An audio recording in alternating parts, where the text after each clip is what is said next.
populasi Muslim grafik tahun 2020 itu sekitar 6,4% dari populasi Filipina adalah menganut agama Islam atau seorang Muslim dengan jumlah sekitar 6,98 juta orang, hampir 7 juta ya. Ini tahun 2020. 2020 ya. Ya, mayoritas Muslim ini yang tinggal di Mindanao itu khususnya di daerah otonomi uh, ARMM Autonomous Region in Muslim Mindanao. Ya. Nah, sebagaimana kita ketahui bahwasanya ada beberapa kantong-kantong Muslim di Mindanao itu, di antaranya adalah di Kepulauan Sulu, kurang lebih populasi Muslim itu 99% penduduknya adalah Muslim. Ya. Oh, Sulu ya kira-kira. Ya, Sulu. Yang kedua Tawi-Tawi. Ya, mayoritas penduduknya juga Muslim. Lalu selanjutnya ada yang namanya Maguindanao, juga mayoritas penduduknya adalah Muslim.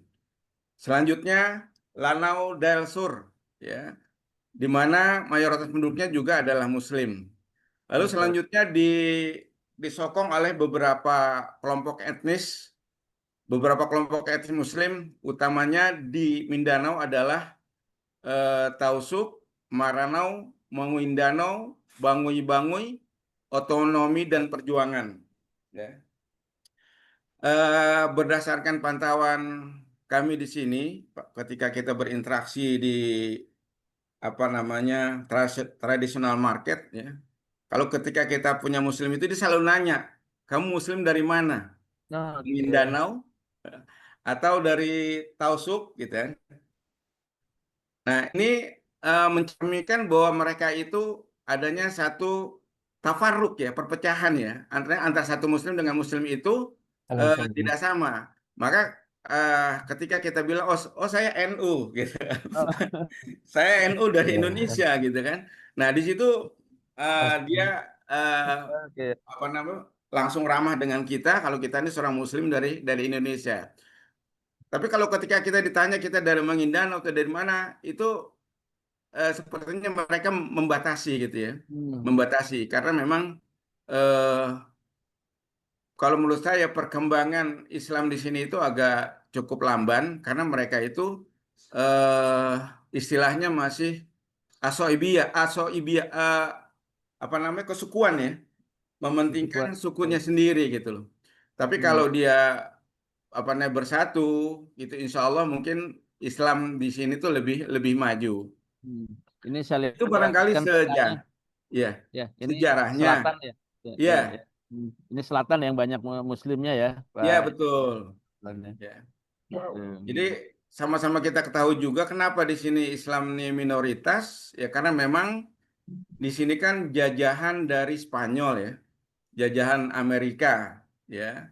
Jadi memang Hmm. eh, kalau kita lihat orang yang pakai busana Muslim itu sangat terbatas sama sekali, sekali ya, bahkan minim gitu kan, seperti itu. Jadi inilah bahwasanya kondisi yang ada di Mindanao.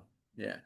Nah, kalau kita bicara masalah proses eh, pergerakan atau perkembangan Islam di sini, ya di Mindanao itu sebenarnya ada beberapa tahap. Ya, tahap pertama adalah para pedagang asing yang mendiami kawasan ini dengan menikahi keluarga setempat yang berpengaruh pada seperempat terakhir abad ke-13.